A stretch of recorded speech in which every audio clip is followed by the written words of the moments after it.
Greetings everyone, I'm Kevin and today I'm going to take a look at my 2021 reading year.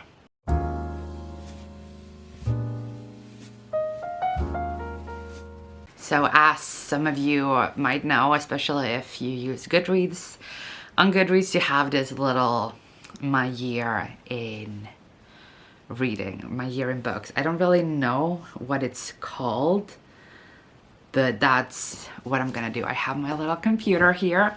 So we're gonna take a look at my reading year. So I went to my profile and here we have Kevin's year in books. So we go to my 2021 year in books and we're gonna see what it says. Okay, so 2021, my year in books, 56,801 pages read. Oh my God. And 188 books read. I was very yesterday, it's the 1st of January today. I wanted to wait to do this video until the year was actually over. Yesterday, I felt like I have 188 books read. Then I could, make 190. So if I just kept reading books, I could end up with 190 books. So I was very tempted to do that, but I decided no, I am not gonna do that. Just I want to read because I feel like reading. I don't want to read because I want a certain number on the statistics, if I don't feel like reading, I don't want to push myself to read only to have, as I said, a certain number of statistics. So then we scroll down and the shortest book that I read was 29 pages long and it was Räven och Tomten by Astrid Lindgren. And the longest book was The Priory of the Orange Tree by Samantha Shannon, 848 pages long. It was, oh my God. I said I read this for a vlog. I read it for the Reading Your Rainbow vlog back in June. And my main issue with this book is that so much was happening, there was just too much for me to keep track of. I don't usually read high fantasy, which I think is the problem. Had I been that kind of reader, I would have loved the whole world building aspect, but there was just too many characters, too many places, too many historical events and stuff to keep track of that I was confused the majority of the book. Yeah. Then we go down. So average book length is in 2021 is 302 pages, which is a solid number.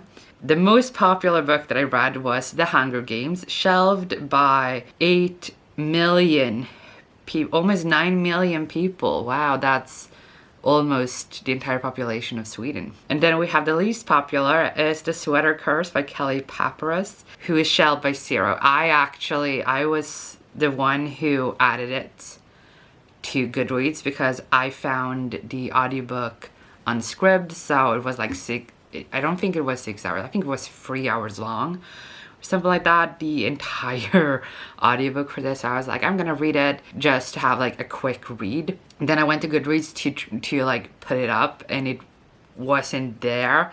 A lot of her books were there, but this book wasn't. So I had to put it into the Goodreads system manually. And that's why 0 people shelved it, because I was the person who put it on Goodreads. Then we go to my average rating is 4.0. That's such an average. How does it end up being that, solid 4.0? average, and not 3.8 or 3.76 or that, but 4.0. Wow, that's a high rating. The average rating for 188 books is 4 stars. Wow. I do know that I would rate a lot different. There are a lot of books that I look at that I gave 4 stars that I feel I would have given 3.5 stars if I gave half stars. But because I don't give out half stars, and I feel for 2022 I'm gonna give half stars, and I feel it would make a lot more sense. But then we're gonna go to the highest rated on Goodreads, which is Heartstopper Volume 4. And I read this literally for a vlog because it has the highest average rating on Goodreads. It has a 4.63 average, which is insane. But it's also the last book in a series. And you know, if you didn't love the first 3 books, you wouldn't pick up the 4th book. You know what I mean? Like, you wouldn't read the entire series and give all of them 1 star. If you give the first book 1 star, you wouldn't pick up the second book, most likely. So it makes sense that the highest rated book on Goodreads that I read is the 4th book in a series. And then we go down to my first review of the year. Oh my god. Okay, this was my first video. No, this was my first vlog on this channel, so I wanted to do a read in the new year. So I read this book for the 1st of January. And my review is as follows. Full reactions and a final discussion on the book in this video, and it's the vlog. Please read my notes in the description box after watching the video, or at least after watching the end discussion. I created a list here on Goodreads for Asian fantasies by Asian authors. I am really happy that that list keeps getting more and more books, which I think is awesome that people use it. And then stay safe, Kevin. And so let's see what I read below the line. This was a gripping story of the bond between 2 girls as we followed them from childhood to adulthood. The story has 2 timelines. Past, narrated by Shefali as she retells everything to Shizuka, and present, 3rd person, POV, focusing on Shizuka. And I loved the whole thing. The first perspective, which was Shefali, it was 2nd person. You did this. Like, she says that to Shizuka. You said this to me, like, stuff like that. Then it's a beautifully written epic fantasy, heavily inspired and based on East Asian cultures and histories. Even though I am not of those cultures, it is important to be aware of the problematic parallels taken directly from those cultures and languages. This essentially pushed the rating from 5 to 4 stars. Even though I did enjoy this book, I urge you to pick up books based on East Asia by East Asian authors. I created a list of Asian fantasies by Asian authors. Please check them out. While reading the book, I was just very curious because I felt like that was a theme that kept coming up. That this is very, you know, heavily inspired by East Asian countries. And there are comments in the book to the characters, like one of them I think is called brown skinned or something like that, and she's, you know, people insult her because of her skin tone, which is darker, and another girl is called like flat face and stuff like that, which is a negative thing to call someone who is East Asian. It's something that people have used as a racist comment towards East Asian, or not only East Asian, but it's very common to hear from East Asians that they have heard that comment as an insult at some point in their lives, which not very fun. But because of those things, I decided I'm gonna read reviews and see what an actual East Asian reader thought of the book. And I found a few, and they really drove that home, that this book is not a good representation of East Asian cultures or the history or these countries that this fantasy world is based on. And after reading those reviews, I decided that I wanted to make this list on Goodreads for East Asian books by, or Asian fantasies by Asian authors, because I felt like that was needed, you know. So that's kind of like why I ended up writing this review the way that I did. And then we go down to my 2021 books. Okay, so here we have all the books, and they are all in order, I think. I wish that all of them had the stars beneath, and not just, you know, the ones big like How the Grinch Stole Christmas or Illegal. Like, both books are great, but I wish all of them had the star rating under so I could see. We just have a lot of books. I think it shows the 5 stars bigger.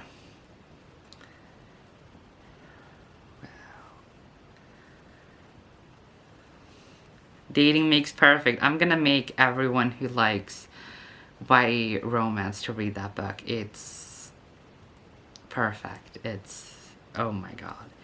Buy the book. I also love that book a lot.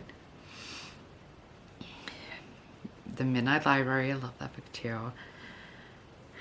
The Lady from Tel Aviv. That book was really like an eye-opener. I loved how The Lady from Tel Aviv showed the past and the presence of Palestine. It's been a while since this book was published, I'm gonna say that, but I really loved the background, like what was Palestine like years and years and years ago, and what is it like to live there now, and doing that because the book was published like 10 years ago. So I really enjoyed it, and I do recommend anyone to pick it up if you want a Palestinian perspective on that whole thing.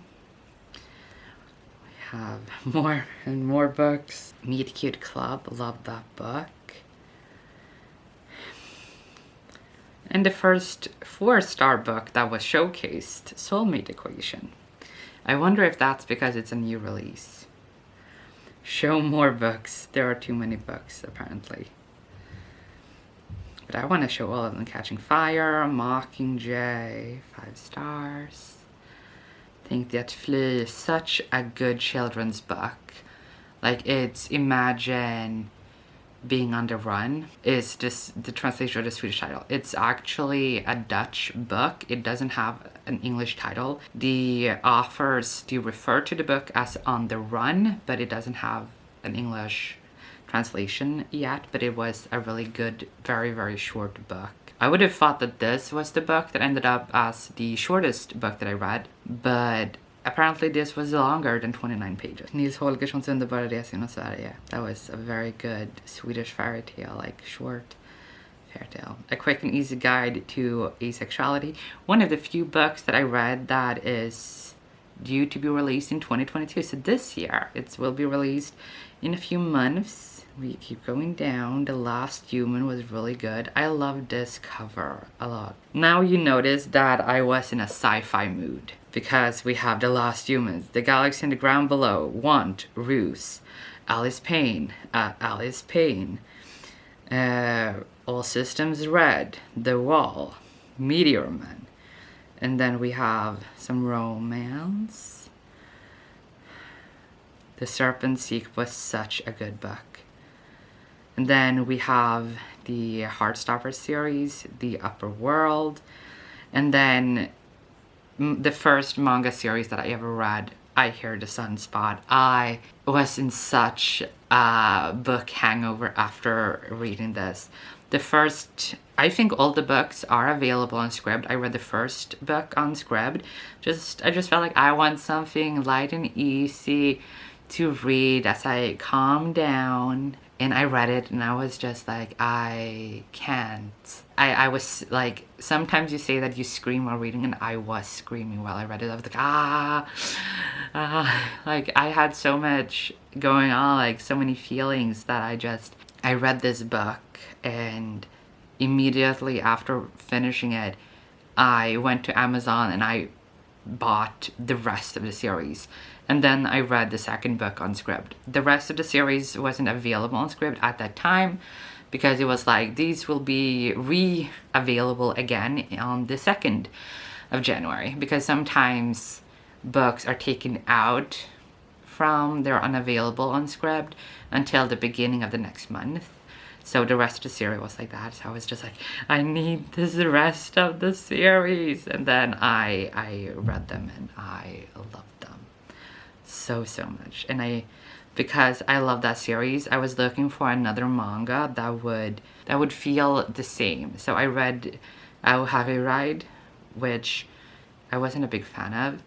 Then I read Sasaki Miyano and There Are Things I Can't Tell You, and they were all right. Like, There Are Things I Can't Tell You I liked, but I didn't feel the same way about any of those books as I did with I Hear the Sunspot. And then I read like Two Peas in a Pod. It was good, but My Love Mix-Up was fantastic.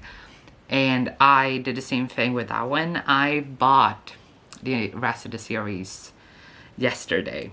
I read that book yesterday, I think, and then I bought the rest of the series, and I pre-ordered. I pre-ordered the rest of the series because the second book is to come out on the 13th of January, the third book in April, and the fourth book in October, I think. So I pre-ordered all of those books. There are currently 8 books out in, I think it's 8 or maybe it's 6. I remember 6 or 8 books published in Japanese because it's originally in Japanese, and I pre-ordered them. So this year we will have the next 3 books in the series available in English. So that's nice. And it's just the last book that I read last year. And my last review of the year was My Love Mix-Up. And I wrote, I love this from the first page. I was curious about the mix-up and it was so much better than I expected. I was a little worried it wouldn't make sense, but it was brilliant. I really, really love this book. Have pre-ordered the next in the series. The whole thing with that book is there is this mix-up that kind of creates a love triangle, and I was very worried. Like, I was a little bit nervous about that mix-up. Like, is it gonna make sense? Am I gonna be like, oh, this could be resolved like this, you know, like so quickly, like it wouldn't have needed this much drama or something. Like, I felt like that. But the whole thing with the mix-up was done beautifully and it was hilarious. So the whole thing starts, it's set in a high school. And our main character, Aoki, I think that's how you pronounce the name, Aoki. And he, like, in the classroom, they're all sitting in this classroom, and they get these papers that they have to, I don't know if it's a test, I don't remember like what it is that they're supposed to write, but he realized that he doesn't have an eraser. So he like looks around his classmates, they're like, can I borrow your eraser? Can I borrow your eraser? And then this girl called Hashimoto, who he has a crush on, lends him her eraser. So she says, I have more, you can borrow this. And it has, you know, like an eraser has this little paper thing around, so he takes that off and it says Ida Heart. And he's like, oh my god, okay, so this girl that I have a crush on has a crush on Ida, who is the guy who sits in front of Aoki. And as a lot of teachers do, they hand, you know, papers to the front row, and then the students would, you know, take them back on the row. So Ida, you know, turns around, has the papers, and moves to give them to Aoki. And while doing so, the eraser falls to the floor, and Ida leans down to pick it up for Aoki. And he sees that this eraser has his name and a heart on it. And he's like, what? And he like asks Aoki about it, like, is this yours? And Aoki's like, no, it's not mine. And then he looks at the girl, Hashimoto, who he has a crush on, Aoki has a crush on. And he's like, I can't tell him that I borrowed this from her, because then she would have to, you know, that Aoki would reveal her feelings for Ida without her wanting to do that. So Aoki was like, I can't put her in that position because I like her and I don't want to do that to her. Like, no one should go through that. Like, that's horrible. So he's like, and he's like, okay, fine, it's mine, because he had to. And Ida is like, oh. And Ida is the best character. I adore him. Like, he is so good. He is such a lovely character. He's just absolutely fantastic, really. Like, he's so sweet, and he's just like, I can't give you an answer now, so just give me time and we can be friends. And he is such an amazing guy. He's just like the best character ever. He's just like, I love that guy. Like, he is absolutely fantastic. I love him. It is a boys love manga, a BL manga. you will like, you know going into it what will happen. It doesn't happen in the first book. It's these mangas that I read, like I Hear the Sunspot and the My Love Mix-Up. When I read I Hear the Sunspot, I felt like this series is what I thought that Heartstopper would be. Like my main critique for reading Heartstopper was I thought it was gonna be more slow burn because it is a series. How do they end up together so early? Like I felt like that, you know, like I want to root for the relationship. I want the whole like will they, won't they kind of thing, the pining, all of that are things that I love as a romance reader. And I didn't get that from Heartstopper, but I did get that from I Hear the Sunspot, and I got that from My Love Mix-Up, which is why those two stories, those two series really stuck with me, and I can't wait to finish or to get my hands on the next books in the My Love Mix-Up series. And I can't wait for the next book in the I Hear the Sunspot series to come out, or at least have a release date so that I know when we will get it. So then we move further down to the end, and it's you read 188 out of 100 books. Congratulations, you're really good at reading, and probably a lot of other things too. Thank you, Goodreads. I feel like it's kind of interesting that I managed to read 188 books. And I should say that out of these 188 books, I read like at least 20 graphic novels and mangas. So there are a lot of books that I read that were like that, not, you know, textual novels only. And I did read a lot of children's books, so books with less than 50 pages. I read plays that were obviously less than 100 pages, so I did read quite a lot of books like that. So it's easy to get up to 188 books if you read like a lot of that. It's easy, but I still think it's kind of interesting because last year I read 209 books. Last year, 2021, I almost made it to 190 books. So around 200, both 2020 and 2021. My goal for 2022 is to read 120 books, which is 10 books a week is my aim. The least amount of books that I have read in 1 month in 2021 was 9 books. And the most I read was 26. So between 9 and 26 books is what I've read every month of 2021. So I feel like reading 10 books a month is very, very doable. That was my year of 2021 reading wise, according to Goodreads. So that was interesting. Like, what a way to summarize my reading year. But as always, thank you so much for watching, and if you enjoyed this, please like and subscribe if you haven't. Good reading. Have a good 2022 reading year. Bye.